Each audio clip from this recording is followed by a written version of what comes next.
صنها وإلى ما الأسوى الدنيا لدي.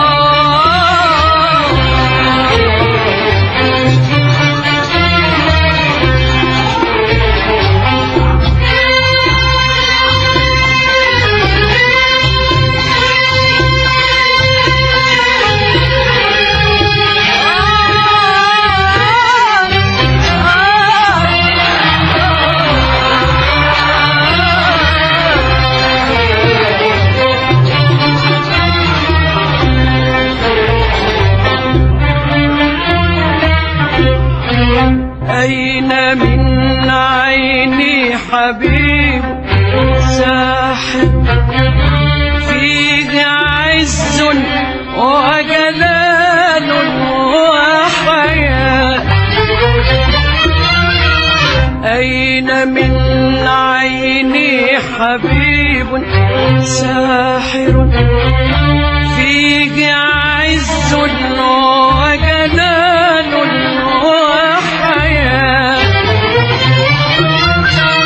واسق الخطوة يمشي ملكا واسق الخطوة يمشي ملكا واسق الخطوة يمشي ملكا ظالم الحسن ظالم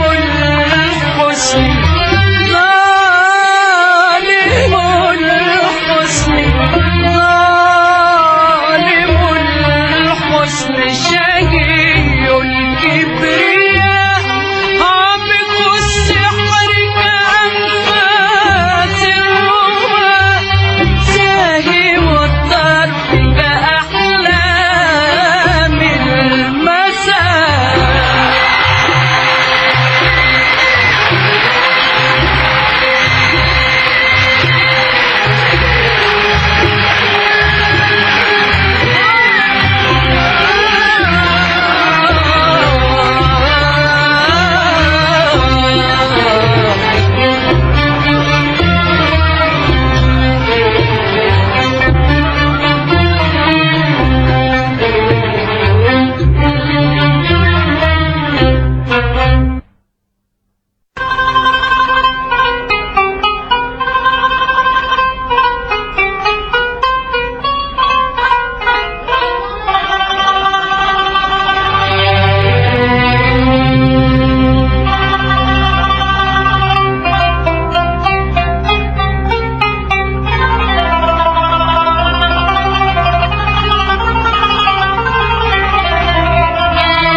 مجلس أنت به فتنة تمت سناء وسناء.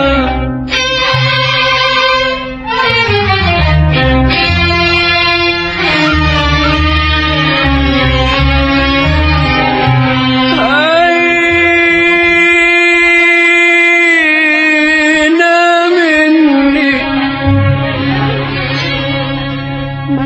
أنت بي فتنة تمت سناء وسنا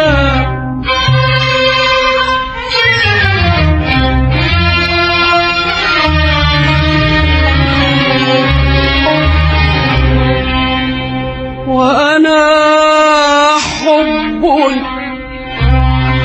وقلب غائم وفراش حائر منك ذنا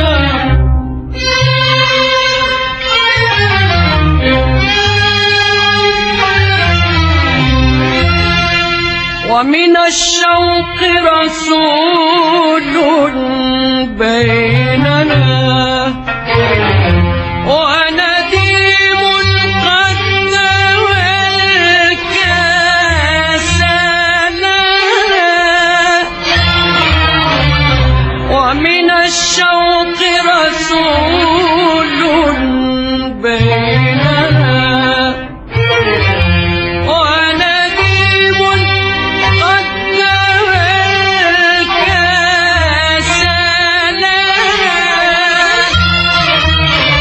ومن الشوق رسول بيننا وأنا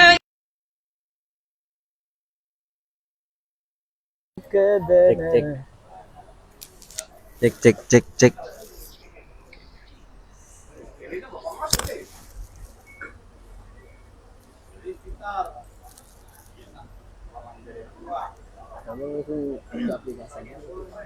Pakai OBS.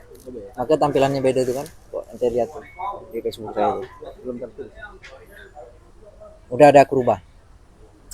Coba nanti lihat. وأنا Rubah enggak? حب وقلب هائم وفراش Berubah. حاسر منك جنان. Kok di aplikasi hadis ini bang sekarang Apa tuh? Ada di ini sana. Jami'ul Kutub Oh, As-Sittah At-Tis'ah ya At-Tis'ah apa Sittah ini lumayan bagus bang. ada terjemahannya gak? Nggak ada sih Kalau yang terjemahan tuh kan biasa yang direkomendasi Pak Wajid itu kan Lidwa tuh. ini Kutubut Tis'ah ini nyaman ini. Alhamdulillah Lengkap lumayan dengan bagus. anunya ya, dengan ada Dengan tahrij kan. dan syarah. Ya. Tahrijnya syarahnya juga bukan ngambil dari Dorar atau apa itu. Memang Anu kitab asli lah ya. kitab aslinya. Syarah Muslim. Ya, kitab asli yang sudah diketik lah. Nah dia ngambil dari Dorar atau apa tuh. Dari Dorar tuh kita hati-hati. Berapa bagus sih. Oke lah ya, kita sambil mulai ya. Oke bang, oke bang. Bismillahirrahmanirrahim. Assalamualaikum warahmatullahi wabarakatuh. Oke, teman-teman Facebook yang sedang menyimak. Nah, ini sebenarnya temanya adalah tema santai. Jadi kemasan obrolannya ya kemasan santai saja gitu. Jadi kalau ngobrolnya agak ngalur ngidul ya mohon maaf lah. Dan bagi kawan-kawan yang pengen merapat sila kami ada di Yamin Coffee. Cuman masalahnya kopi bawa sendiri masing-masing. Kita belum ada bandar soalnya diskusi ini. Kalau nak bandarin pun boleh ya. Baik, hari ini kita spesial diskusi insya Allah tentang satu tema sebagaimana flyer yang sudah tersebar yaitu hidup sehat ya ala Rasulullah SAW. Karena beberapa waktu lalu kemarin kita sempat diskusi ya dengan sahabat Sani di lokasi yang sama juga. Bahwa hari ini ya seperti banyak orang yang entah itu mungkin karena stres atau kesulitan ekonomi atau apa yang mudah sakit gitu ya. Nah, jangan-jangan sebab banyaknya penyakit yang mendera kita itu ya salah satunya adalah punya pola hidup sehat yang tidak benar gitu kira-kira. Nah karena ini kita ini diskusinya ya basisnya kajian-kajian keislaman, tentunya kita pengen belajar atau mendengar bagaimana sih sebenarnya Rasulullah SAW mempraktikkan pola hidup sehat ala Rasul. Nah syukur-syukur kita bisa mempraktekkan sunnahnya Nabi begitu melalui cara beliau berkehidupan sehat. Oleh karena itu kita sudah ada sahabat Hasani, nah, ini yang ganteng nih, Wois, dengan rokok ya. Dan juga ada beberapa teman-teman yang hadir juga di sini, ada Bung Maulana dan Bung Herman yang juga menyimak di belakang layar. Oke, selanjutnya kami silakan karena kita ngobrolnya santai-santai aja. Jadi nanti sekeluar-keluarnya lah nih kita bahas soal pola hidup sehat ala Rasulullah SAW. Yang jelas Rasul tidak merokok ya. Itu kita tidak ya, menyalahi sunnah beliau ya. Oke, pada Sani mungkin monggo silakan. Ngobrol kita. Baik, assalamualaikum warahmatullahi wabarakatuh. Salam. Sebenarnya temanya lumayan berat ini, Bang. Wes. Karena kadang-kadang kita pola hidupnya tidak sehat juga. Gitu. Tapi tidak masalah. Ini karena memang temanya lagi menarik, tema hidup sehat ini. Sebenarnya ada banyak hadis ya yang menjelaskan tentang bagaimana Rasulullah SAW itu berinteraksi dengan penyakit tertentu, dengan wabah, dengan apapun itu, obat-obatan bahkan. Makanya kita mengenal misalnya ada At-Tibbun Nabawi.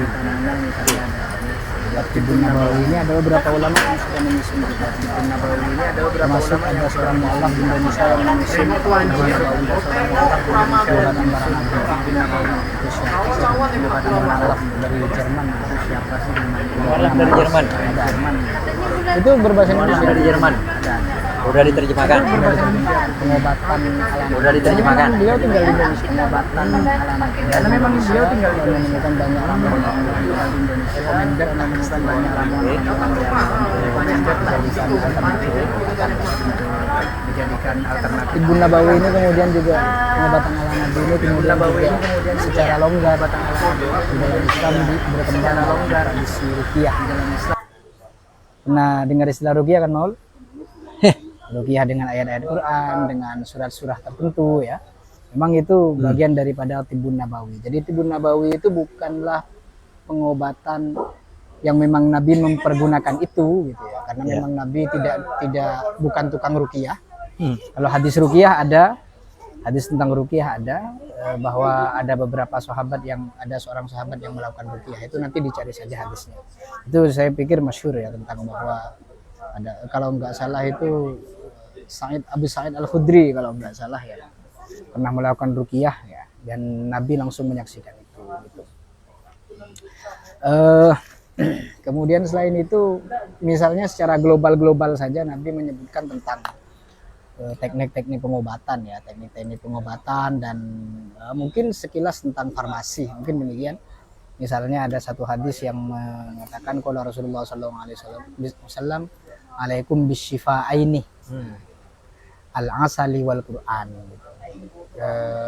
Kalian harus sering-sering berobat dengan dua hal. Ini madu. Madu bukan madu sebagaimana yang diimajinasikan oleh Bung Herman ya.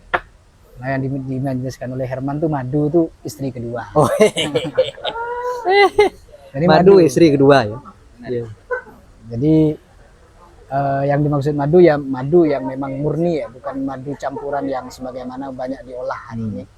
Jadi alaikum bisyifa'aini al-asali wal Qur'an. Satu madu, kedua Al-Qur'an.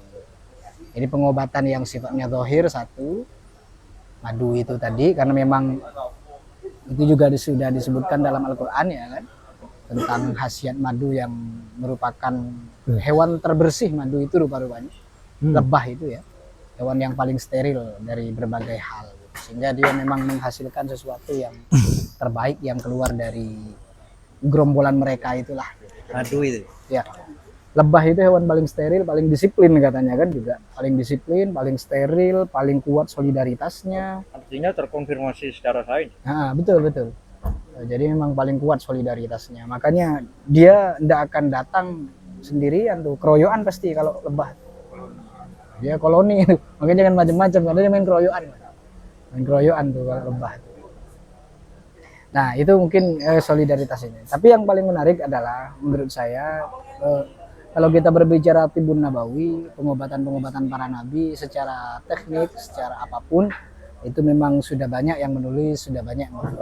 Kalau yang klasik itu Tibbun Nabawi itu kayaknya sepertinya ya itu Ibnu Qayyim al-Jauziyah kalau nggak salah. Oh, ada punya ya? Ada. Ibnu Qayyim al-Jauziyah yang menulis tentang Tibbun Nabawi itu. Nanti bisa Ibnu Qayyim al-Jauziyah atau al-Jauziyah saya lupa. Pokoknya ada.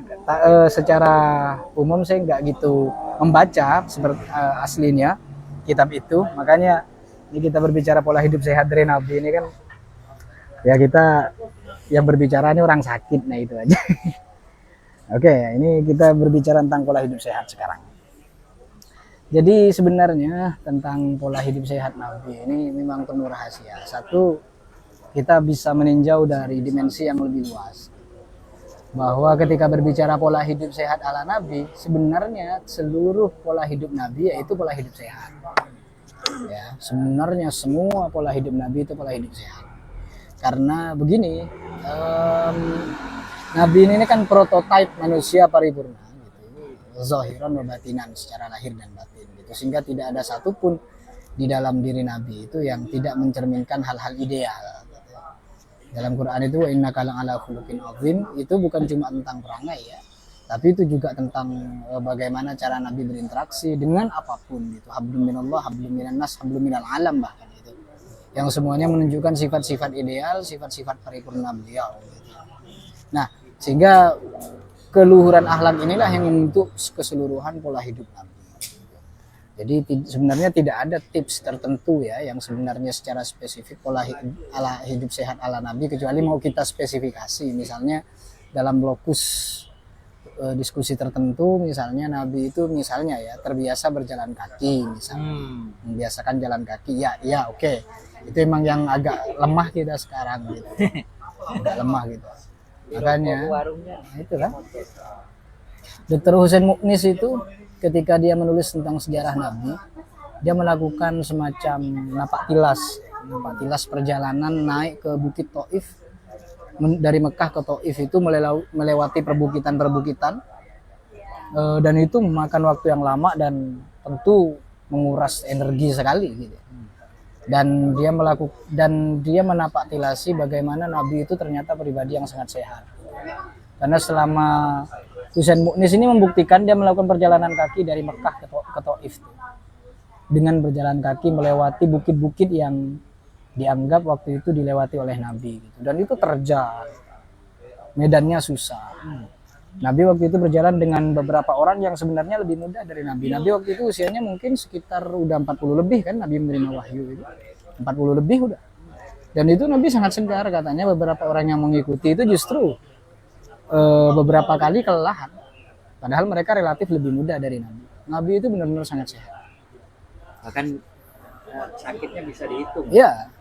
Sakitnya bisa dihitung. Nabi itu benar-benar sangat sehat karena salah satunya misalnya beliau itu ya itu senang berjalan kaki gitu. Walaupun nanti ada dimensi lain yang lebih sifatnya lebih spiritual ya, bagaimana orang yang usianya udah 40 lebih, usianya itu memiliki aktivitas berjalan kaki, kemudian stabilitas fisik yang masih sangat kuat.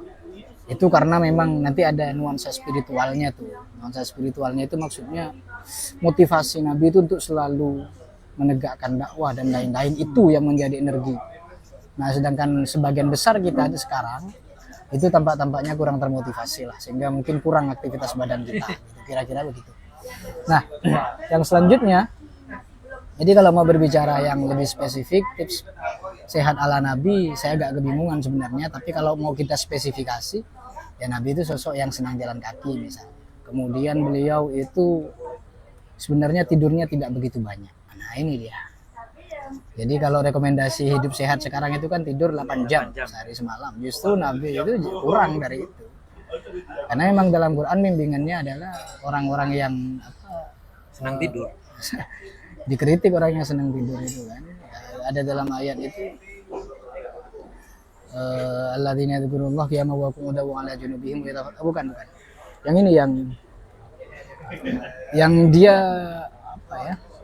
Yang menghindari tidur banyak itu, mahjur istilahnya. Orang yang mencoba untuk tidak terlalu banyak tidur justru itu. Karena memang mereka hari-harinya disibukkan dengan aktivitas itu. Demikian pula Nabi. Demikian pula Nabi itu. Nabi itu walaupun tertidur kedua kelopak matanya, tapi jiwa dan hatinya tidak pernah berhenti beraktivitas. Sedangkan sekarang tips kesehatan ala sekarang tidur 8 jam maksimal itu sudah, ya kan? Maksimal tidur 8 jam artinya itu udah istirahat yang baik. Itu sebenarnya tidak berlaku dalam tips kesehatan ala Nabi. Jadi Nabi itu tidak pernah memikirkan bagaimana tidur itu harus maksimal. Justru tidur itu harus dikurangi untuk beribadah, untuk berdakwah, dan untuk bermunajat. Sebagian besar di situ. Jadi kalau mau berbicara tips hidup sehat agak susah memang. Makanya kebalik dengan kita.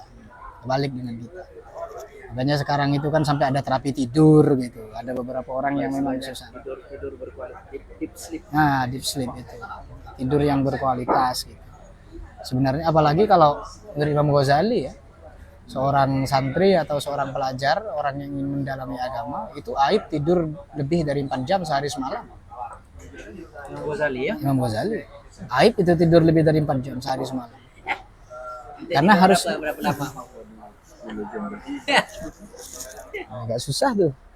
Itu udah bukan tips hidup sehat kalau dilihat dari perspektif sekarang makanya. Makanya kalau kita lihat dari perspektif sekarang ya kayaknya agak susah gitu. Kita terapkan gitu. Tapi bagaimanapun karena memang Nabi itu sendiri tidak terokupasi, tidak terobsesi untuk hidup sehatnya itu. Hidup sehat itu tidak penting, nah sekali lagi begitu. Dibanding kualitas di baliknya itu. Hidup sehat kualitasnya apa? Karena dalam satu hadis itu justru hidup sehat itu berpotensi celaka. Ada hadis hidup sehat itu. Ya, kesehatan itu justru punya potensi mencelakai seorang. Dalam konteks apa tuh? Nah, ini misalnya ya. Nikmatani maghbunun fihi ma katsirun minan nas. Ada 2 nikmat yang manusia ini seringkali tertipu. As-sihhatu wal faragh. Kesehatan dan waktu kosong. Jadi ada 2 aspek justru yang manusia ini sering tertipu. Jadi kesehatan. Ya, betapa banyak orang yang hidup sehat tapi kesehatannya tidak produktif gitu. Apa sih gitu artinya kamu hidup sehat tapi tidak ada makna, misalnya kira-kira begitu tuh. Jadi Nabi sendiri itu tidak begitu apa ya, sehat itu bukan jadi satu-satunya tujuan. Ya. Bukan satu tujuan gitu, tidak preoccupied dengan itu gitu. Nabi itu tidak disibukkan dengan itu ya, karena yang paling penting adalah substansi dari diberikannya umur, diberikannya kesehatan itu apa gitu. Sehingga beliau lebih banyak ke situ. Jadi memang terlampaui lah istilahnya ajaran-ajaran kesehatan atau apapun itu demi mencapai tujuan-tujuan ideal sebagai manusia, sebagai nabi, kira-kira begitu tuh kalau persoalan hidup sehat ala nabi itu. Jadi bukan kesehatan yang penting, tapi saat sehat kamu berbuat apa. Makanya ada ungkapan kan dalam Arab, dalam dan beberapa riwayat ulama itu as-sahihu fi amanillah wal maridu fi ma'iyatillah. Orang yang sehat itu berarti sedang diamankan oleh Allah. Orang yang sakit itu berarti sedang bermesraan dengan Allah. Nah, gitu tuh. Sebenarnya dua-duanya sama saja dalam dimensi ini. Makanya ada hadis juga. Ya, ada hadis juga bahwa orang yang sakit itu sebenarnya itu momen peleburan dosa. Peleburan dosa justru. Jadi dosa-dosa dileburkan pada saat orang itu sakit. Jadi memandang perspektif ini yang penting untuk kita mendudukkan bagaimana sih tips sehat ala Nabi gitu ya. Kemudian waktunya bisa berkembang ke situ. Tapi bagaimana kesehatan itu dipandang sendiri oleh Nabi, oleh para ulama ya demikian. Sehat dan sakit itu sebenarnya sesuatu yang wajar gitu. Makanya di antara hal, bahkan ada beberapa riwayat yang mengatakan bahwa di antara hal yang mencelakakan Fir'aun, yang kemudian membuat Fir'aun itu merasa dirinya adalah Tuhan, dia itu tidak pernah sakit seumur hidupnya. Fir'aun itu ya? Fir'aun itu. Dia tidak pernah sakit seumur hidupnya. Ada yang mengatakan Fir'aun itu meninggal sekitar usia 30, tidak tua. Tidak tua Fir'aun itu ya. Makanya ada ini kan, ada yang mengatakan jangan-jangan Fir'aun yang merawat Musa itu bukanlah Fir'aun yang kemudian berbeda itu. yang kemudian apa tenggelam di Sungai Nil, bukan. Ada yang mengatakan itu dua Fir'aun berbeda, katanya itu keturunannya. Yang Meneftan itu, Meneftan atau Ramses Akbar II itu, The Great Ramses. Itu katanya anaknya. Karena meninggalnya muda. Setelah itu berdasarkan penelitian terhadap jasad Fir'aun itu, katanya meninggalnya di usia muda. Sehingga dia mengatakan bukan sosok yang sama. Dia sejak kecil tidak pernah sakit kalau yang Meneftan itu. Tidak pernah sakit. Dia murni karena tenggelam. Dan itu memang sangat apa ya istilahnya ya. Itu ceritanya melegenda. Karena kenapa? Karena dia dikelilingi oleh dokter yang luar biasa, dukun tabib yang luar biasa di eranya, sehingga tidak ada satupun yang berani menyentuh dia. Gitu. Baik perlindungannya zahir batin, dokter-dokter sampai tukang sihir semuanya berkumpul untuk melindungi dia, sehingga tidak pernah terkena apapun. Dan itu yang membuat dia jumawa dan merasa bahwa hidupnya aman saja. Oke. Jadi ini kira-kira yang mula-mula ya bisa kita jelaskan tentang bagaimana kesehatan dan sakit itu dipandang kira-kira. Jadi kesehatan bukanlah tujuan pada dirinya sendiri, sebagaimana sakit itu bukanlah keburukan sama sekali. Karena dalam bagaimana cara Nabi memandang, sebenarnya dua hal itu adalah satu koin mata uang saja gitu. Dua sisi mata uang saja yang kalau sakit berarti dia teguran dari Allah, dia sedang bermesraan menggugurkan dosa. Kalau sehat berarti harus melakukan hal-hal yang lebih produktif lagi gitu. Nah, kemudian ini yang menurut saya yang paling penting ya untuk kita pahami, sehingga kita tidak terjebak nanti misalnya pada terminologi. Ada beberapa misalnya orang yang mengatakan bahwa hidup sehat ala Nabi itu adalah dia tidak makan sembarangan. Iya benar sekali. Nabi memang sangat berhati-hati dalam persoalan makanan. Beliau selektif dan tidak berlebihan. Karena rumus tidak berlebihan ini sebenarnya yang paling penting. Nabi itu tidak pernah berlebihan dalam hal apapun dan selalu mengambil sesuatu yang lebih mudah, yang paling mudah, tidak pernah memaksakan apapun. Misalnya ketika beliau tidak menemukan makanan, maka beliau memutuskan puasa. Ini kan sesuatu yang sangat ringan ya kan. Jadi ketika beliau tidak makan saja, itu makan itu tidak dianggap sesuatu yang primer. Tidak dianggap sesuatu yang primer oleh Nabi.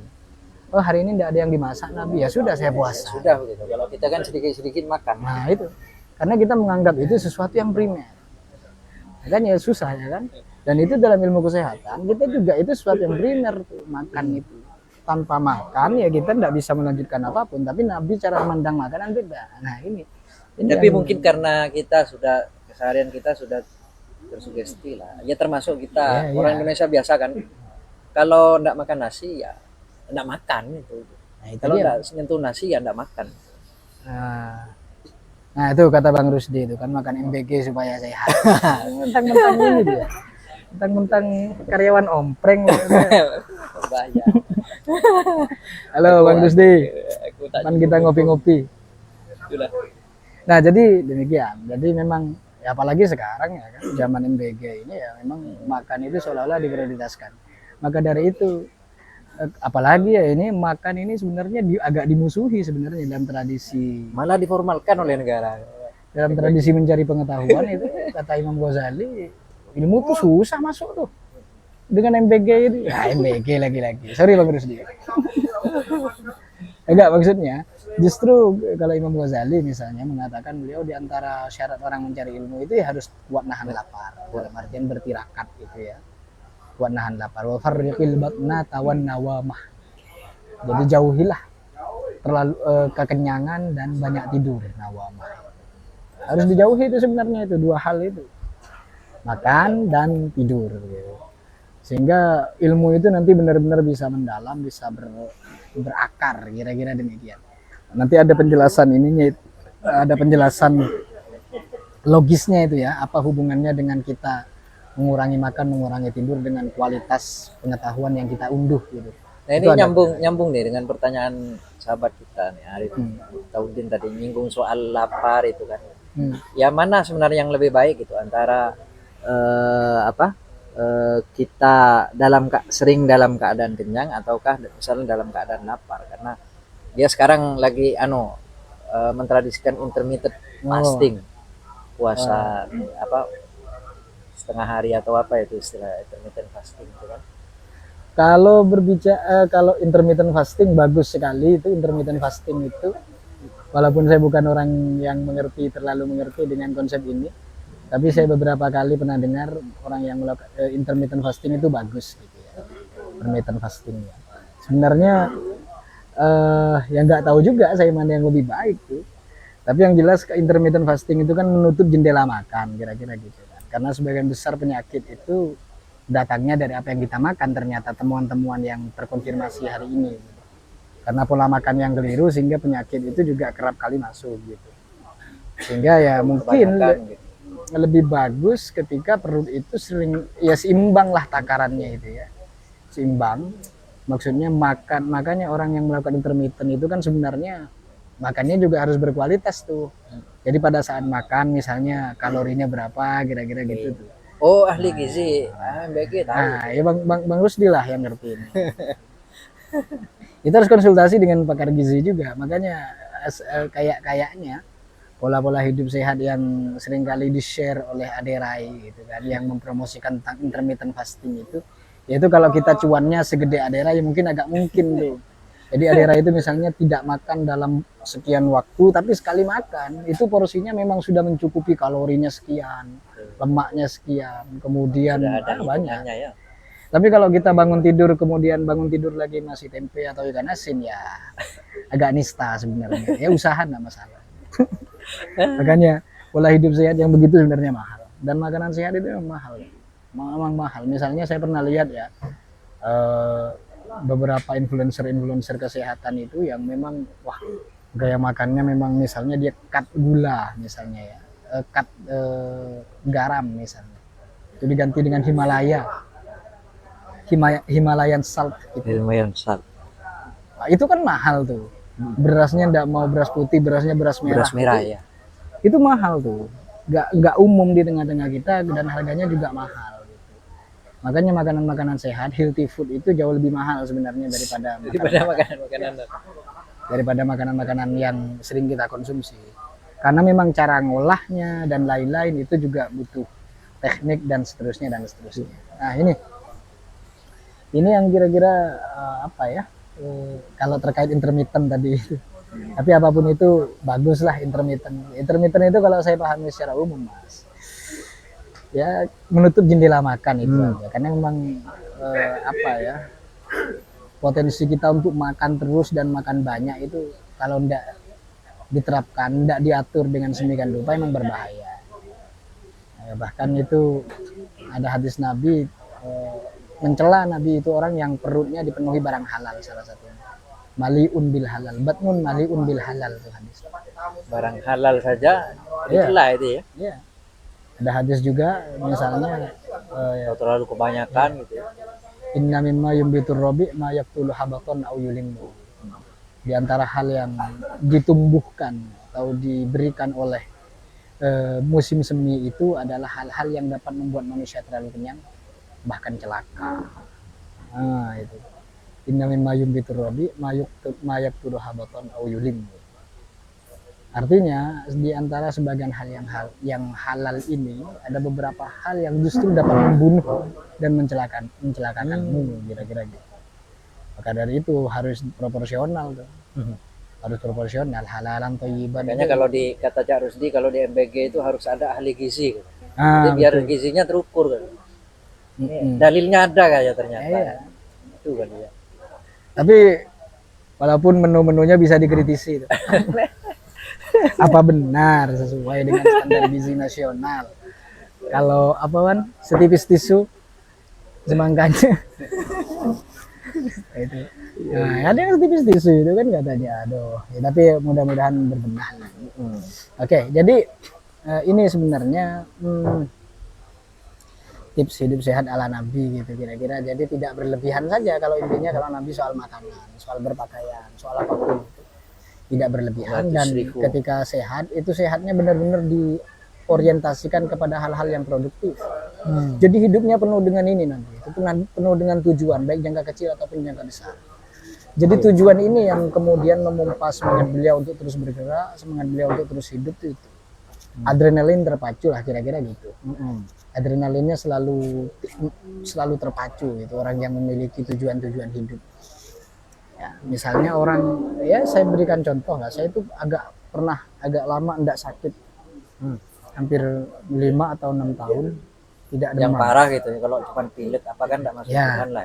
Itu khususnya ketika waktu itu saya sedang berambisi untuk mencerdaskan anak bangsa. Wah, waktu itu sedang berambisi untuk turut mencerdaskan anak bangsa. Jadi Itu kasih benar-benar adrenalin tuh, benar-benar adrenalin. Nah sekarang karena ambisinya hanya ingin membahagiakan keluarga, kayaknya tidak, ya ngalir aja, ya akhirnya beberapa tiap momen tertentu selalu aja ada sakit apa gitu. Nah sekarang, tapi waktu itu benar-benar itu karena ingin mencerdaskan anak bangsa, saya cuma pilek atau batuk dikit terabas gitu, berangkat, hujan apa segala macam berangkat, karena memang adrenalinnya terpacu, ambisinya ada gitu. Sehingga itu yang membuat kita still alive gitu. Tetap hidup, tetap bertenaga pada saat itu, karena memang ada kekuatan itu. Nah sebenarnya itu yang membuat Nabi itu senantiasa sehat itu. Ya, jadi yang membuat Nabi senantiasa sehat itu untuk terus berdakwah, untuk terus silaturahim, untuk terus menuntaskan semua ini. Itu yang membuat beliau terus sehat. Kira-kira demikian sih kalau menurut saya. Jadi tidak ada satu hari pun dalam diri Nabi, tidak ada satu aktivitas pun yang beliau kerjakan itu yang enggak ini, yang near tujuan gitu. Selalunya punya tujuan, dan tujuan itu yang memompa dan mengajak, dan secara psikologis ya kan menguatkan fisik beliau gitu. Bahkan di usia tua sekalipun beliau 40 tahun lebih itu bisa mendaki gunung dengan tanpa lelah menuju Taif, karena memang seruan dakwahnya itu yang memang luar biasa, dan misi untuk itu yang memang beliau ingin tuntaskan, sehingga tidak terasa itu beban atau apapun. Nah ini yang membuat Nabi Muhammad itu istimewa, kira-kira demikian. Kalau berbicara pola hidup sehat Nabi, ya saya pikir ada beberapa detail dan hadis-hadis spesifik yang memang di dalamnya Nabi menyebutkan tentang, ya misalnya ada hadis habatus sauda, ya. Kemudian dikomunikasikan orang jualan madu gitu kan. Jual madu ya kan. Macam-macam. Ada beberapa hal yang lebih spesifik. Tapi kalau bagaimana cara Nabi memandang sehat, memandang sakit, secara umum Islam memandang itu ya kira-kira demikian seperti yang tadi saya sampaikan. Ya, termasuk misalnya apa yang sepertiga ketika kita mengisi perut itu kan harus ada iya. makanan. Nah itu lebih kepada detail-detail kecil yang memang Nabi perhatikan. Pada intinya proporsional itu. Intinya semangatnya proporsional lah. Jangan Intinya sampai proporsional. terlalu gitu ya, berlebihan. Ini proporsional dan tepat. Nah kira-kira gitu. Tidak berlebihan. Tapi tidak rigid ya ajaran Nabi itu tentang kesehatan. Tidak rigid ya. Tidak rigid. Nggak kayak resep dokter atau penganjur kesehatan lah. Nabi memandang sehat dan sakit itu sebagai sesuatu ini ya, tilkal ayyamu nudawiluha bainan nas. Tidak ada orang yang terus-terusan sehat, itu yang sekalipun orang berusaha untuk tetap sehat, menjaga pola hidup, ya kalau Allah mau ya sakit aja kapan aja. Nah, ada orang yang benar-benar sakit dan mau meninggal tiba-tiba sehat. Jadi cara pandangnya demikian aja. Tapi apakah kemudian Nabi menganjurkan kita untuk hidup seimbang dan tidak berlebihan? Itu pasti. Nah itu yang sebenarnya kunci daripada hidup sehat Nabi itu. Jadi ya itu tadi, mungkin hadis yang paling super menurut saya itu tadi, inna mimma yumbitur robi ma yaqtulu habaton au yulimmu. Sungguhnya di segala hal yang menumbuhkan hal-hal baik itu, ingat ada yang bisa membunuh atau mencelakakan. Setiap hal baik pasti ada yang potensi membunuh dan mencelakakan. Oke. Kira-kira begitu. Kita lihat ada yang komen-komen aneh-aneh nah ini. Arifin. Kurma harganya berapa? Aduh. Ini. Arifin tuh lama enggak tersentuh pengetahuan. Iya, sini Pin. Nanti lama enggak sentuh pengetahuan, jadi agak ngawur komennya. Oke ya. Nah, Baik, tadi sudah dijelaskan. Ya. jadi Oke. gitu Bang. Oke. Jadi ya ternyata ada juga netizen ini yang lucu-lucu komennya ya. Jadi tadi sudah menarik dipaparkan oleh sahabat Hasani tentang ya perspektif sehat ala Nabi. Jadi sehat dan sakit itu ya sebuah keniscayaan lah kira-kira gitu ya. Yang termasuk makan, pola hidup sehat ala Nabi.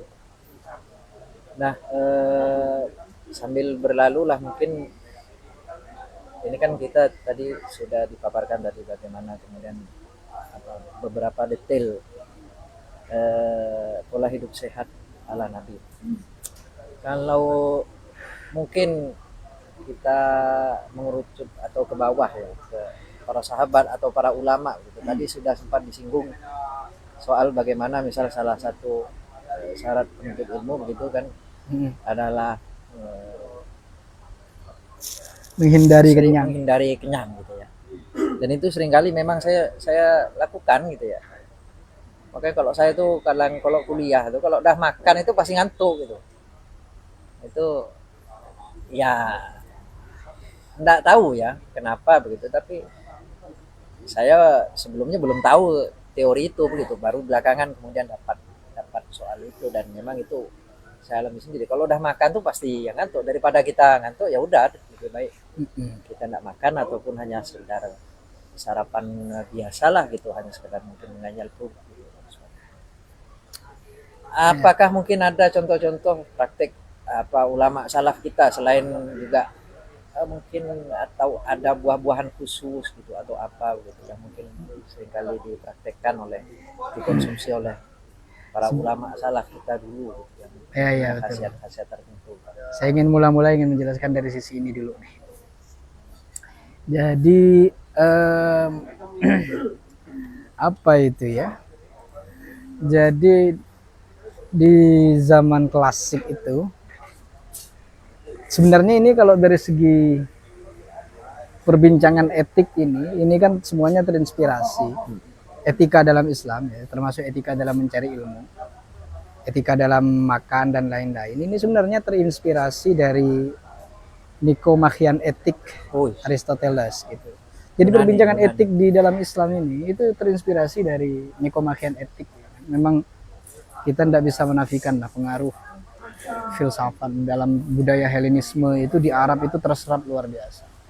Kalau enggak kita tidak akan mendapatkan kitab-kitab seperti Ta'limul Muta'allim berbicara tentang etika pencarian ilmu, justru impor ya, dan tirakat-tirakatnya kalau memang itu tidak dipantik mula-mula oleh tradisi Yunani gitu. Makanya ada satu buku yang juga pernah saya terjemahkan Ibnu Miskawih itu tentang Tahdhibul Akhlaq wa Tathhirul A'rab. Terjemahan Indonesianya apa? Mungkin bisa dicari di Keranjang Kuning. Filsafat etika kayaknya dalam Islam kira-kira gitu itu. Itu memang ya Ibnu Miskawih filosof ya kan. Filosof ya sufi juga. Di dalamnya memang menjelaskan bagaimana cara membangun pola hidup yang ideal gitu. Gimana cara makan yang baik dan seterusnya. Walaupun detail-detailnya itu sudut pandangnya lebih filosofis, nanti detailnya itu akan disyarahi oleh beberapa ulama di bawahnya. Jadi apa misalnya pilihan-pilihan makanan yang baik pada musim-musim tertentu itu memang ada yang detail. Misalnya kalau kita akrab dengan Ta'limul Muta'allim ya, dalam Ta'limul Muta'allim itu bagi seorang pencari ilmu misalnya itu dianjurkan untuk memakan makanan yang kering. Makanan-makanan kering itu ya semacam kurma, kismis dan lain-lain karena itu bisa membantu proses menghafal. Harus kita pahami dulu yang disebut belajar efektif itu adalah dengan banyak menghafal kan, kitab-kitab, syair-syair dan seterusnya gitu. Dan memang untuk menguatkan kuwatul hafadzah, kuwatut tahafud atau kuwatul hafadzah, potensi menghafal di dalam otak kita, temperatur tubuh kita itu memerlukan daya panas maksimum atau daya kering yang lebih dominan daripada daya yang basah. Ya, makanya penjelasannya agak detail. Ini kita agak masuk ke dalam eh, perbincangan Hippocrates atau Galen lah ya. Perbincangan kesehatan ala iya, Galen. iya. 4 elemen itu. Nah, ya humoralisme. Moralisme. Ya. Jadi diktum humoralisme ini adalah sebenarnya ilmu fisiologis, ilmu kedokteran klasik yang digunakan oleh para dokter-dokter klasik, dokter Yunani yang terpengaruh oleh Hippocrates. Hippocrates itu orang yang kira-kira orang yang mengatakan bahwa dalam diri manusia ini terdapat 4 unsur humor. Oke. Ya, ada yang humor intinya empat kualitas itu. Jadi ada kualitas basah, kualitas kering, kualitas panas, kualitas dingin, ya kan?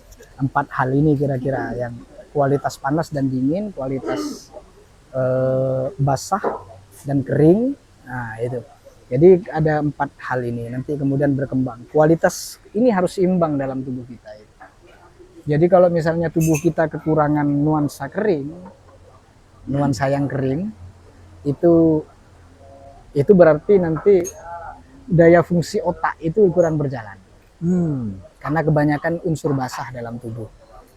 Ya, salah satu unsur basah misalnya kita seringkali ingusan, mudah berkeringat deras, mudah demam. Nah itu kan temperatur badan itu tidak stabil karena terlalu dominan yang basah gitu. Itu biasanya disebabkan oleh makanan kita yang seringkali basah dan lain-lain. Berkuah, berapa segala macam, sehingga temperatur tubuh itu kurang sehat, terlalu sering banyak lendir, balgam itu istilahnya, banyak lendir, dan banyaknya lendir itu menyebabkan tubuh kurang sehat. Dan kepada fungsi otak itu juga nanti otak itu terlalu banyak unsur yang membuatnya kurang, saraf-saraf di dalamnya kurang bekerja karena terlalu banyak unsur yang basah, sehingga itu perlu dibersihkan dengan makanan-makanan yang kering semacam kurma kering atau anggur kering pada saat itu, roti kering pada saat itu, yang tidak berkuah lah kira-kira. Nah, sehingga itu nanti bisa kemudian ada lagi, misalnya salah satunya siwak. Ada beberapa orang yang katanya mengatakan, termasuk Syekh Yusuf Qaradawi yang mengatakan bahwa siwak itu bisa digantikan oleh sikat gigi. Sebenarnya tidak semua, karena ada fungsi siwak yang agak tidak tercover oleh fungsi sikat gigi. Apa itu? Fungsi untuk mengeringkan dan menyerap lendir. Menyerap lendir itu yang tidak dimiliki oleh siwak, oleh selain siwak. Menyerap lendir, karena lendir yang melekat di gigi kita, kemudian di lidah dan sekitar mulut rahang ini, itu adalah lendir yang turun dari otak sebenarnya. Turun dari otak kita, dan itu ketika kita bersihkan maka itu kering. Ketika mulut kering nanti itu banyak faedahnya. Salah satunya adalah yang basah dari otak kita yang memperlambat kinerja otak itu turun. Ini diagnosis klasik ya. Walaupun sekarang pembuktiannya mungkin boleh jadi berbeda. Ya. Boleh jadi berbeda. Bisa saja memperkuat atau mungkin makan ada teori baru. Nah, itu. Jadi ketika kita bersiwak itu nanti yang basah dari organ tubuh kita itu terserap oleh siwak. Kemudian nanti ketika itu nanti kecerdasan bertambah. Makanya orang menggunakan siwak itu salah satunya menambah kecerdasan kan, karena memang bisa mengurangi lendir yang menumpuk di kepala. Nah, lendir itu nanti pengaruhnya besar. Salah satunya kita gampang ngantuk. Itu lendir. Lendir itu ya? Iya, gampang ngantuk. Karena mata gampang berair. Sehingga gampang nguap. Perut isinya lendir, gampang nguap juga. Di mulut isinya lendir, gampang lapar juga, gampang berselera juga gitu. Sehingga siwak itu memang laulaan asyukku ala ummati la amartuhum bisiwak, sampai begitu nanti kan. Kalau bukan karena berat kepada umatku, pasti aku wajibkan tuh siwak tuh gitu. Karena dia bisa mengurai banyak hal dari tubuh kita itu. Nah, itu yang mungkin sepertinya tidak tergantikan oleh pasta gigi, oleh sikat gigi dan lain-lain. Tuh kayaknya itu dimensi itunya. Ini klasik, barang klasik siwak itu. Sehingga kalau dengan demikian ketika orang bersiwak itu otomatis mengurangi lendir yang nanti berfungsi mengurangi ngantuk, mengurangi terlalu suka makan, gitu. Bahkan mengurangi lendir-lendir dalam tubuh yang mudah kita misalnya bau badan, mudah keringat dan lain-lain. Itu banyak fungsinya ke situ. Sehingga seorang yang mencari ilmu itu sangat dianjurkan misalnya sebelum baca kitab bersiwak dan seterusnya dan seterusnya.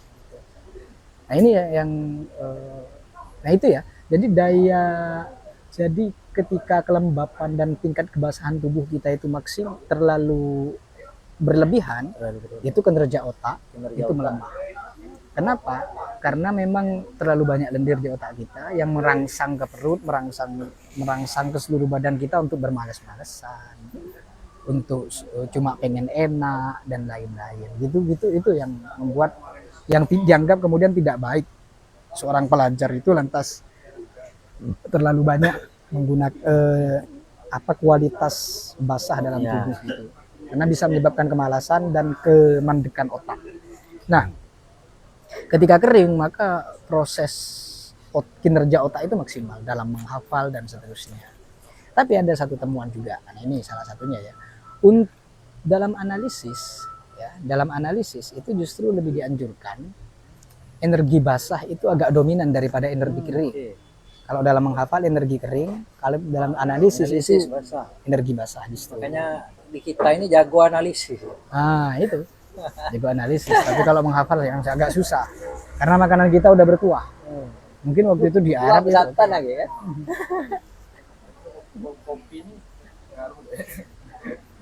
Kopi.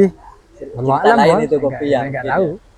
Tapi yang jelas itu. Tapi kalau energi untuk menganalisis katanya diperlukan energi basah, sehingga orang yang dalam tingkat tertentu waktunya udah mulai menganalisis, memberi fatwa dan seterusnya itu diperkenankan untuk menyeimbangkan antara makanan yang basah dan makanan yang kering ataupun kualitas basah dalam tubuh.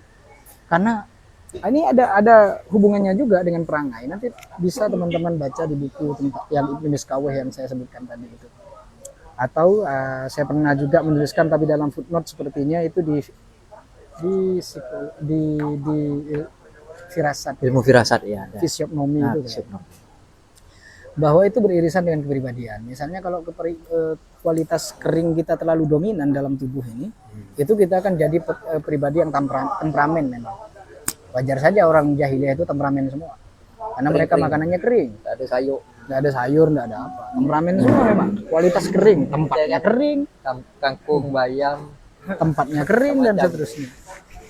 Sehingga memang wajar kalau itu beririsan dengan temperamental. Makanya itu nanti beririsan juga dengan perilaku seseorang secara geografis tuh ada pengaruh tuh. Misalnya makanya zaman dulu ada stereotip kan, misalnya orang-orang timur itu dikenal dengan orang yang lemah, lembut, apa segala macam. Kalau orang di barat itu dikenal lebih pemarah dan seterusnya. Itu stereotip yang digunakan waktu itu. Tapi kalau terlalu banyak kualitas basah, ya tidak bagus juga. Kita terlalu lemah ke badan, tidak mudah tersulut dan lain-lain, agak sejuk-sejuk gitulah. Bahkan kalau over itu berarti dia orangnya udah terlalu pasrah atau gimana gitu, sehingga kurang meningkatkan adrenalin dan seterusnya. Jadi energi basah dan kering itu mempengaruhi kepada kepribadian juga. Makanya misalnya itu bisa dilihat dari nanti itu akan kelihatan pada kontur wajah dan tubuh. Makanya berkembang yang namanya ilmu fisiognomi. Membaca kepribadian seorang orang ini sebenarnya temperaturnya apa, itu bisa kelihatan dari wajah. Pemarah atau enggak, orangnya pendendam atau enggak, itu bisa dibaca melalui ilmu fisiognomi yang kurang lebih juga berkembang diambil dari fisiologi yang terbangun dari ajaran Hippocrates tentang humoralisme. Nah, ini kira-kira sampai di sini kan Wan, kelihatan ya kan. Jadi waktu kita belajar taklim itu dulu kan, saya pikir memang kurang penjelasannya sehingga baru kelihatan sekarang. Jadi di ajaran-ajaran taklim ilmu taklim untuk makan tertentu dalam belajar itu baru kelihatan sekarang, rasionalisme dan ini Anunya lah ya. Kelihatan clue-cluenya. Rasionalitasnya apa sih ini gitu. Kenapa kita dianjurkan begini, kurang tidur dan seterusnya gitu. Karena memang itu adalah ajaran klasik gitu. Dan itu ilmiah pada masanya. Nah, sekarang ya kita tidak tahu. Mungkin kalau dibedah dengan teori sekarang mungkin ya bisa saja ada ya memperkuat atau mungkin ada temuan baru kan. Iya. Karena kalau sekarang misalnya jangan-jangan memang kalau tidak makan sekarang malah males belajar gitu. Justru makanya ada MBG. Tapi kata Cak Rusdi tadi MBG enggak bikin kenyang. Aduh, MBG enggak bikin kenyang. Aduh ya. Monggo kawan-kawan yang mau mau ikutan rusuh boleh begitu ya, silakan. Bapak sambil ramai-ramai gitu kan. Bang Rusdi. Bang Rusdi, apakah Bang masih Rusdi. menyimak? Saya lihat tadi masih ada 3 atau 4 orang yang Ada Mas Bagus Fitrianto, Oh, iya. Mas Yai Ensor ini. wah ya Mas Kiai yang sudah jadi kiai. Lama Ya? sudah ndak bersapa. Nah, katanya apa? Stok siwa katanya. Bang Fauzi suruh siapkan stok siwa. Waduh. Kita disuruh dagang siwa ya. Kacau juga ini Fahri Albar ini. Iya. Termasuk anu ya, buah-buahan khusus itu ya memang murni mungkin ada tujuan-tujuan tertentu. Ya betul Bang. Karena beberapa buah-buahan itu sangat diyakini dia bisa membawa dan merangsang kualitas tertentu dalam tubuh ya kan. Oke. Kualitas tertentu dalam tubuh. Sistem humor kita lah. Humor gitu. Humor bukan humor yang sekarang ya. Anu yang 4 unsur tadi itu ya. 4 unsur dalam tubuh kita itu. Dan itu menurut saya itu sampai sekarang teori humor itu walaupun sudah tidak tertarik dan sudah tidak tereksplor humoralisme ini, itu sampai sekarang ya masih relevan. Maksudnya masih relevan karena memang itu temuan klasik yang menurut para filosof itu adalah temuan tertua dalam dunia kedokteran. Oke. Sistem humor itu. Jadi misalnya dalam tubuh kita ini ada darah. Ini kan Darah, sistem panas ya kan. Darah itu panas. Kemudian nanti ada cairan yang lebih yang apa itu dingin, misalnya ada cairan yang kering, basah dan seterusnya, ada itu semua dalam tubuh kita ini. Ada sel darah putih, sel darah merah, sel darah putih, macam-macam, kira-kira begitulah kalau bahasa sekarang gitu. Jadi kualitas-kualitas itu yang sebenarnya diidentifikasi mula-mula oleh Hippocrates, kemudian dikembangkan oleh Galen, kemudian dikembangkan oleh Busina. Dan sampai kalau kita berbicara Ibnu Sina, namanya baru benar-benar hilang dari kedokteran kan sekitar abad 17-an lah kira-kira. Artinya sistem humoralisme itu bukan cuma ini, itu udah lebih tua dari sistem dari ilmu kedokteran modern saat ini, lebih tua penggunaannya. Lebih tua. Kalau ilmu kedokteran saat ini kan yaitu temuan-temuan sains, temuan-temuan pendayagunaan teknologi macam-macam kan lebih banyak di sini. Tapi kalau dulu ilmu kedokteran itu memang benar-benar masih beririsan dengan filsafat, sehingga argumennya logis dan lain-lain. Iya. Oke. Apa lagi nih? Kalau kemudian apa lagi ya? Nah, ini kaitannya dengan masih soal ya itu tadi pengobatan apa tadi disinggung soal Tibbun Nabawi. Iya Bang. Pengobatan ala Nabi. Beberapa minggu lalu kita kan sering mendiskusikan soal banyak beredar di tengah masyarakat kita ya, seringkali misalnya ketika seseorang mendapatkan dalam katakan dalam tanda kutip sebuah penyakit gitu ya, menderita sebuah penyakit, orang kemudian ya mungkin sebagian besar di tengah-tengah masyarakat kita mungkin yang entah itu literasi terbatas atau apa begitu sedikit-sedikit misalnya wah ini penyakit non medis gitu kira. Padahal misalnya kalau bagi kita yang walaupun mungkin ya tidaklah bisa kita katakan kita juga ahli medis, tidak gitu, tapi paling tidak kita sudah punya paling tidak beberapa pengetahuan dasar lah soal medis misalnya. Dengan melihat ciri-ciri tertentu bisa kita diagnosa, oh ini mungkin gejala ada masalah ginjal atau apa begitu. Nah itu gimana sebenarnya menyikapi hal-hal begitu ya, menyikapi misalnya timbangan medis non medis. Terus apakah memang benar ada gitu penyakit non medis gitu ya, penyakit yang disebabkan oleh hal-hal yang sifatnya non medis. Ya.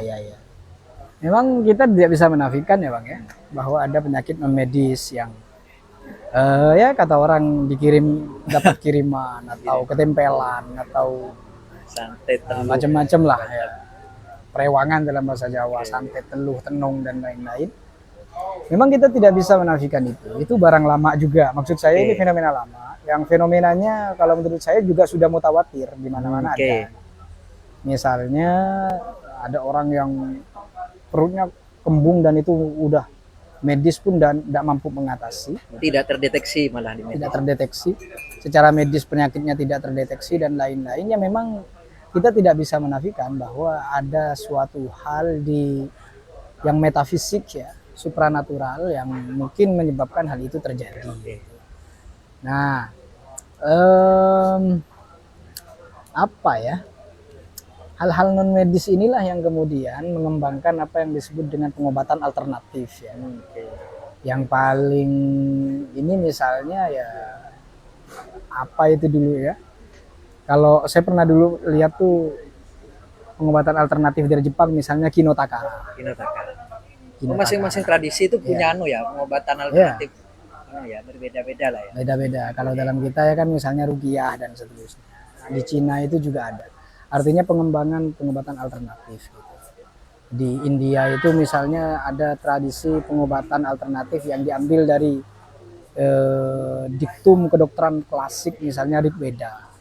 Dengan memperdengarkan musik, memperdengarkan mantra tertentu, ya kita memperdengarkan ayat tertentu dan seterusnya untuk menghilangkan penyakit yang tak terdeteksi oleh medis itu tadi.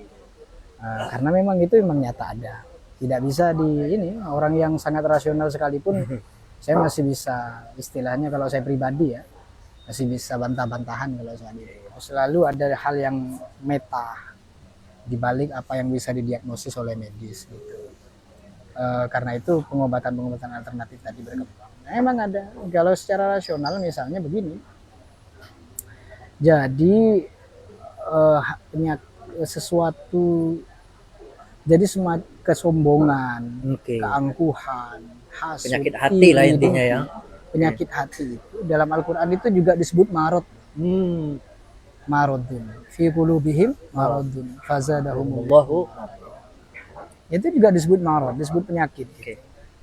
Artinya kalau dia disebut penyakit, itu bisa didiagnosis, bisa disembuhkan gitu. Tidak ada yang tidak bisa disembuhkan. Makanya ma anzalallahu da'an illa wa anzalahu syifaan. Allah tidak menurunkan satu penyakit kecuali Allah juga menurunkan obatnya. Misalnya kesombongan. Itu juga disebut penyakit, ada obatnya. Gitu. Kesombongan itu bisa tidak dideteksi oleh medis? Tidak bisa. Kesombongan itu bisa dideteksi oleh ilmu non medis, diagnosis non medis. Gitu. Itu kesombongan tuh. Kesombongan ini yang nanti penyakit hati ini yang kemudian nanti membuka peluang iblis itu atau bangsa-bangsa lain ya semacam jin, setan, iblis dan seterusnya dan konco-konconya itu untuk memanfaatkan potensi itu. Gitu. Jadi kalau orang sombong, iblis itu gampang saja mempengaruhi karena dia merasa punya partner. Karena dia sombong misalnya dan bangga dengan apa yang dia miliki, itu nanti diberikan potensi itu. Kesombongannya itu dengan kekuatan supranatural tertentu oleh iblis itu dirubahlah. Karena itu kan energi buruk tuh sombong itu. Dirubahlah dia menjadi sesuatu yang buruk ke tubuhnya. Ini yang supranatural, tidak bisa terdeteksi, tapi bisa dirubah oleh iblis, gitu, untuk kemudian menjadi penyakit kepada dirinya sendiri. Makanya orang yang sombong, misalnya suka iri, kemudian dia tiba-tiba mendapatkan satu penyakit, yang penyakitnya tidak bisa terdeteksi. Jangan-jangan itu adalah kumulasi dari penyakit hatinya. Kumulasi dari penyakit hati tadi itu. Nah, iblis kan pandai saja dia mengolah itu, karena dia udah melakukan perjanjian dengan Allah itu. Sejak zaman dahulu untuk menyesatkan, mencelakai anak Adam. Jadi ada potensi-potensi semacam itu dipergunakan. Apalagi misalnya ada orang iri. Ada orang iri. Irinya itu loh yang diambil potensi oleh iblis. Oh, kamu iri nih gitu loh. Irinya itu terus dibuat semakin iri ya kan oleh iblis itu, kemudian dirubah menjadi semacam kekuatan buruk. Sehingga timbullah apa yang disebut dengan penyakit ain misalnya ya kan. Orang yang punya penyakit ain itu ya nggak bisa kalau dia ngelihat sesuatu yang bisa membuat iri hatinya itu bisa kacau tuh. Ya susah dijelaskan secara medis tapi ada tapi ada. Karena itu misalnya kita dilarang pamer atau apa, itu Ya. kan tujuannya itu. Hmm. Kita dilarang pamer agar iblis tidak punya peluang untuk menghancurkan kita. Iblis suka saja. Kalau kita pamer tuh suka iblis, punya kesempatan nih untuk mencelakakan dia. Nah, kira-kira demikian. Itu non medical. Medikalan ya. Betul. Non medical illness. Nah, ini terakhir nih. Nah, bagaimana sebenarnya Nabi begitu ya, apalagi kita sebagai orang Islam ya, menyikapi sebenarnya hal-hal yang sifatnya tadi. Kalau kalau medis sih tentu kita ya berusaha ikhtiar ke dokter gitu kan, untuk Ya. ikhtiar mungkin memperbaiki pola makan atau misalnya apa gitu, karena kan masing-masing penyakit. Nah, kalau sifatnya non medis tadi, selain mungkin kalau sifatnya tadi penyakit hati kan tentu para ulama sufi biasanya sudah menyiapkan ini apa Obat-obatnya. obatnya biasanya kan. Resep-resepnya. Tadi salah satu misalnya kalau sombong kita apa obatnya apa. Nah, kalau yang penyakit yang lain misalnya apalagi kayak sihir atau apa, mungkin pun bisa lah Iya. tips sederhana kepada kita sebagai benteng diri. Iya, jadi ya mula-mula ini kayaknya menarik, saya mulai dulu dengan menjelaskan. Ini sebenarnya literatur yang perlu dibaca banyak. Oke, Ya, sebenarnya. Saya pun belum membaca semua literatur tentang sihir wa akhawatuhu ini, sihir dan saudara-saudaranya. Karena emang biasanya sihir ini sifatnya lokalitas. Apa yang berlaku di Arab belum tentu berlaku di kita, ya. Sistem mantra dan lain-lain. Itu mungkin lebih berat di kita gitu ya. Makanya, dan itu sangat lokal rupa-rupanya, Kang. Saya ngelihat beberapa bacaan-bacaan ya yang sering kali digunakan untuk hal-hal begitu, itu tidak sama antara yang Arab. Makanya misalnya kalau dalam tradisi Latin kita kenal Necronomicon. Necronomicon itu kumpulan mantra-mantra ilmu hitam. Necronomicon kalau di dunia Latin lah ya. Necronomicon. Kemudian kalau di kita ya kita mengenal di Jawa itu ada istilah prewangan dan seterusnya. Nah, itu bacaan-bacaannya memang sifatnya lokalitas yang boleh jadi tidak berlaku di suatu tempat. Sehingga apa ya, untuk menangkal, jadi sihir ini saudara sekalian, kalau mau saya sederhanakan, walaupun saya masih banyak ya yang perlu saya baca tentang sihir ini. Jadi dia itu jadi begini, harus diakui bahwa adalah sesuatu yang purba, bahwa sebagian manusia itu melakukan persekongkolan secara lahiriah dengan iblis. Itu sesuatu yang purba sekali. Artinya sesuatu yang purba itu sesuatu yang lama sekali. Ya.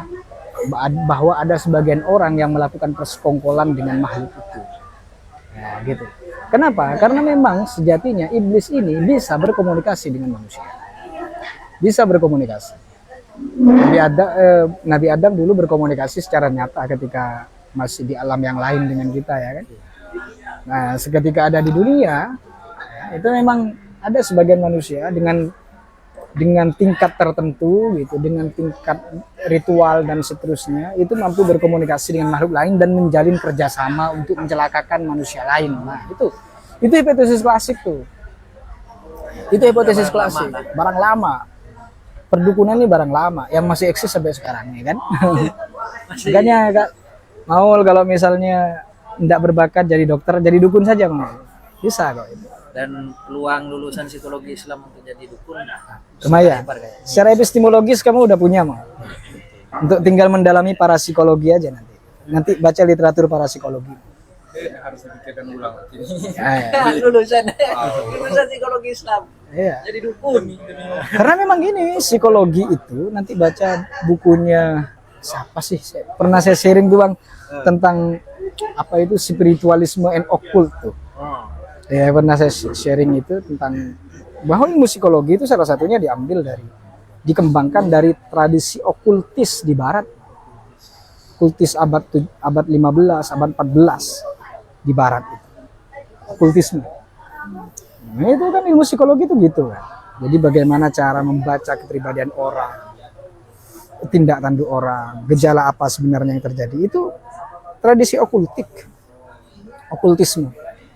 Nah, gitu. Itu ada irisannya, mau nanti baca aja bukunya. Saya ingat judulnya, yang tulis kalau tidak salah John Gibson atau siapa gitu. Nanti bisa kita cari. Spiritualism and Occult. Itu judulnya, Occult. Nah, gitu. Itu bagus sekali, Mas. Nah, itu bagus sekali bukunya karena mengulas tentang sejarah perkembangan sains gitu ya. Sains perdukunan. Yang kemudian salah satunya berkembang dalam psikologi dan keilmuan modern. Makanya dia mengatakan bahwa keilmuan kita sekarang itu tidak pernah benar-benar beranjak gitu. Dari apa yang dulu pernah diperbincangkan Plato, pernah diperbincangkan Aristoteles dan seterusnya. Hanya bagian catatan kaki saja. Tidak benar-benar beranjak gitu. Dari pengetahuan. Ilmu yang sifat saintis gitu ya maksudnya. Ya Bang, misalnya sosiologi itu selalu punya irisan dengan tradisi okultik yang berkembang di barat. Kalau menurut di buku itu. Di barat pada abad keberapa gitu. Sosiologi itu kan cara membaca sosialitas di masyarakat. Itu awal-awalnya kan berangkat dari pengetahuan-pengetahuan yang sifatnya okultik. Nanti baca di buku itu. Saya agak susah ngurainya. Panjang buku. Nah, jadi memang demikian. Jadi salah satu persekongkolan-persekongkolan inilah yang kemudian itu banyak membuat manusia celaka dan seterusnya. Akhirnya nanti tradisi di lokal tertentu kemudian mengharuskan pengorbanan seterusnya. Makanya misalnya sampai sekarang kita tidak mengetahui sekte-sekte berbahaya yang ada di Amerika, misalnya sekte hippie atau yang di Swedia itu ritual Midsommar dan lain-lain yang mengharuskan sistem penumbalan itu masih ada. Di barat itu ya. Ya. Nanti misalnya bisa tonton film yang ini sebenarnya horor psikologi, Midsommar judulnya. Itu filmnya biasa, ada adegan 18 plusnya sih, 21 plusnya sih. Oh. Tapi jangan fokus ke situ mau. Udah 25 kan? Udah boleh nonton. Tapi jangan fokus ke situ karena memang itu sesuatu yang itu ritual. Film Midsommar itu adalah ritual. Nanti ada filmnya bagus tuh, Midsommar gitu. Itu semacam horor psikologis tapi tidak horor sama sekali. Cuma kita nontonnya emang ngeri karena di situ ada ritual pengorbanan macam-macam gitu. Intinya sepanjang nonton kita mungkin gelisah. Bahkan mungkin satu sekian kondisi kita mungkin terintimidasi ketika nonton itu. Memang bagus sekali. Midsommar gitu. Midsommar. Oke. Jadi di situ itu secara umum dari film itu memang kita bisa melihat bahwa di Eropa sekalipun yang katanya maju itu sebenarnya tradisi-tradisi okultik tidak benar-benar lepas, tidak benar-benar. Sistem pengorbanan, sistem penumbalan dan seterusnya. Yang untuk menjaga kesuburan tanah, kemakmuran negeri itu masih dilakukan oleh beberapa kelompok masyarakat, walaupun mungkin udah sangat terbatas ya kan, udah sangat terbatas komunitasnya, tapi tidak benar-benar ditinggalkan karena itu memang sesuatu yang klasik dan barang lama. Ya, di Indonesia sendiri ya kita masih melihat misalnya ada tradisi sedekah bumi, melarungkan makanan ke robok-robok kalau kita kan istilahnya kan. Di kampung saya itu istilahnya ada selamatan paret. Jadi tiap bulan Syuro misalnya itu ya ini kita baca Quran di pinggir parit gitu. Enggak tahu dari tradisi kapan tapi yang jelas ada. Selain bersih-bersih dan lain-lain. Karena apa itu sesuatu yang klasik. Jadi persekongkolan ya.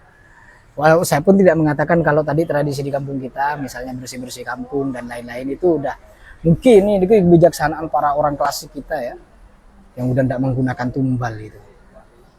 Misalnya ada yang mengatakan bahwa tumpeng itu peninggalan Sunan Bonang. Ya, betul. Katanya tumpeng itu dulu aslinya wanita tuh. Itu kan katanya semacam modifikasian penyelarasan nilai. Jadi substansinya benar-benar berubah tapi bentuk-bentuk formalnya diislamisasi kira-kira gitu. Diislamisasi. Jadi ada spirit sedekah kemudian di dalamnya itu kan. Itu kan diambil dari Puja Makara, peninggalannya sekte Aguri, Tantrayana ya kan? Tantra di Indonesia itu. Jadi Puja Makara itu nanti di tengah-tengah itu wanita telanjang, kemudian dikelilingi oleh orang-orang dengan pesta seks, minum-minuman dan seterusnya, itu ritual. Kemudian nanti Sekarang ketika jadi apa tumpeng misalnya ya, sudah berubah. sudah berubah. Walaupun yang ngumpul tetap berkeliling di sekitarnya. Kumpulnya tetap gitu ya. Tapi kemudian tumpengnya dijadikan semacam simbol tuh selamatan dan lain-lain. Itu tradisi-tradisi unik yang ada di negeri kita sebenarnya, tumpengan itu. Yang memang benar-benar sudah diberikan sentuhan berbeda. Nah, tapi ya itu tadi poin intinya adalah persekongkolan dengan setan itu nyata ada. Karena itu ada jalan keluarnya enggak agar kita tidak dipersekongkolin menjadi korban dari persekongkolan. Tentu jalan keluarnya adalah satu, ya para ulama dari Nabi sendiri itu meninggalkan banyak sekali doa-doa ke kita, mengajarkan doa-doa perlindungan kepada kita banyak sekali ya. Misalnya kita diberikan doa Allahumma inna nas'alukal afwa wal afiyah wal mu'afatad daimah dan seterusnya. Allahumma inna nas'alukal huda wat tuqa wal afaf wal ghina, macam-macam. Nabi meninggalkan doa-doa yang semacam itu tujuannya itu untuk menjadikan benteng tuh. Nabi mengajarkan misalnya sebelum tidur, sebelum masuk ke kamar mandi, ya jadi kita membaca doa tertentu. Misalnya sebelum masuk WC kita diajarkan untuk berlindung, ketika keluar kita diajarkan bersyukur. Itu sebenarnya cara-cara yang diajarkan Nabi agar kita terlindung dari hal-hal yang semacam itu, dari ilmu yang persekongkolan itu tadi. Nah, itu sebenarnya benteng-benteng kita. Wudhu itu benteng, sholat itu benteng, macam-macam itu. Doa-doa setelahnya itu benteng. Karena memang tidak ada yang bisa menjamin kita akan selamat dari persekongkolan itu. Kalau kita misalnya sering berbuat zalim, ya wajar saja kemudian orang-orang yang merasa terzalimi mengambil alternatif lain untuk mencelakakan kita. Atau, nah ini agak susah dijelaskan, tapi hipotesisnya agak susah dijelaskan ya. Misalnya begini, ada beberapa barang-barang tak bertuan. Dunia iblis ini, dunia gaib ini ada beberapa barang-barang tak bertuan sebenarnya. Kan entah karena tuannya udah meninggal dan tidak memperbaharui perjanjian dengan iblis dan seterusnya, dia menjadi barang liar yang bisa saja masuk kepada siapapun secara sembarangan. Khususnya misalnya kalau orang itu misalnya memang punya dasar di dalam hatinya hal-hal buruk, orangnya sombong. Dia tidak punya musuh tapi sombong, suka pamer, merasa ujub. Barang-barang tak bertuan tadi itu bisa saja masuk. Karena dia senang aja pada dasarnya kepada barang-barang buruk. Makanya orang-orang yang kemasukan, suka nyakit gitu kan istilahnya kan. Itu sebenarnya boleh jadi karena di dalam hatinya itu iblis melihat peluang dia bisa bersemayam. Dia bisa bersemayam di dalamnya. Mana lagi? Betul. Ngejauhi. Ayo Larul. Salam ya. Dengan siapapun. Nah, itu sebenarnya kan ngelihat peluang itu. Oh ini nih orangnya kalau masuk kamar mandi nih suka asal masuk dia nih, tidak mendahulukan kaki kiri gitu. Langsung habis itu jamat keluar habis itu Doa lagi. nah, itu iblis melihat peluang tuh. Wah, ini gampang nih orang kayak gini nih gitu. Ini gampang. Masuk pikirannya sering kosong, tidak diisi dengan hal-hal yang positif gitu. Itu gampang tuh dia cari peluang tuh. Akhirnya masuk, bersemayam di situ. Akhirnya nyakit tumbang gitu. Jadi itu fenomena itu. Kenapa? Karena ada beberapa barang tak bertuan. Jadi tidak harus benci, tidak harus ada musuh dulu barang kayak gitu. Untuk masuk ke tubuh manusia. Atau dia sembarangan, kan Nabi melarang tuh, dilarang kencing di pohon yang berbuah, pohon yang dijadikan tempat berteduh, di air yang menggenang, dilarang tuh oleh Nabi. Dengan sembarangan dia malah kencing di pinggir jalan. Ya gampang aja iblis untuk masuk, untuk mencelakai dan seterusnya. Kalau ditanya, dia padahal tidak punya musuh, siapa yang mau nyantet misalnya, tidak perlu itu, karena banyak barang-barang tak bertuan di dunia ini yang tetap saja pengen usil, namanya iblis. Tetap aja pengen usil. Nah kira-kira itu tadi kalau masalah benteng-benteng, saya pikir Banyak lah ya. banyak. Kita yang penting kalau sesimpel kita, saya mengerjakan doa-doa ringan-ringan yang diajarkan Nabi sebelum makan, sunnah-sunnah yang diajarkan Nabi, misalnya sesimpel menggunakan sendal dari kanan dulu, sesimpel ketika menggunakan motor Bismillah tawakkaltu, itu sebenarnya benteng-benteng, benteng-benteng dari hal-hal buruk. Ini demikian Bang. Baik, terima kasih, ini luar biasa. Tak terasa hampir 1,5 jam kita ngobrol santai ini. Mengobrolkan banyak hal ya. Mulai dari pola hidup sehat yang coba dipraktikkan oleh Nabi SAW, dari beberapa hadis ataupun riwayat yang tadi sudah banyak diceritakan oleh Hazani, termasuk juga bagaimana praktek para salaf kita gitu ya, yang memang pada prinsipnya sehat maupun sakit itu ya sebenarnya sebuah keniscayaan. Jadi sebenarnya bukan murni memang betul-betul tujuan hidup, tapi kalau sarana untuk mencapai kehidupan yang mulia, saya kira mungkin sehat itu ya sesuatu yang juga penting sih sebenarnya. Ya betul. Tapi bukan satu-satunya tujuan tadi kalau Ya betul. dilihat dari penjelasan masalah sana, termasuk juga tadi sudah disinggung soal bagaimana kita menyikapi hal-hal yang sifatnya non medis, supranatural, yang seringkali ya itu tadi menimbulkan fitnah di tengah masyarakat kita gitu ya. Yang Betul. beberapa minggu sempat kita diskusikan tadi sudah dibahas ya. Mudah-mudahan diskusi ringan ini termasuk tema hari ini yang menjadi insight bagi kawan-kawan yang juga turut menyimak begitu di kita, dan mudah-mudahan kita bisa ya paling tidak mengambil ibrah atau mengamalkan hal-hal yang baik dari obrolan singkat kita pada kesempatan kali ini. Oke, terima kasih kepada kawan-kawan yang sudah menyimak. Ada 3 tadi, sempat sampai 9 orang yang menyimak di Facebook, keluar masuk ya, mungkin karena kendala sinyal atau gaib. namanya juga peserta gaib ya, tapi bukan persenggokolan dengan iblis, nah, walaupun sama-sama gaib. Nah. Baik, sampai jumpa lagi di diskusi kita selanjutnya. Nanti kita akan rancang dengan tema-tema yang jauh lebih seru lah. Kalau teman-teman mau merapat ke sini boleh, nanti kita insya Allah Senin atau Kamis kita istiqomah di Amin Veteran, diskusi ringan gitu sambil ngopi-ngopi santai ya. Siapa tahu ada manfaatnya. Saya kira itu, terima kasih. Assalamualaikum warahmatullahi wabarakatuh. Selamat sore dan salam sejahtera untuk kita semua. Waalaikumsalam warahmatullahi wabarakatuh. Arwan, Pelamet Sumarwan.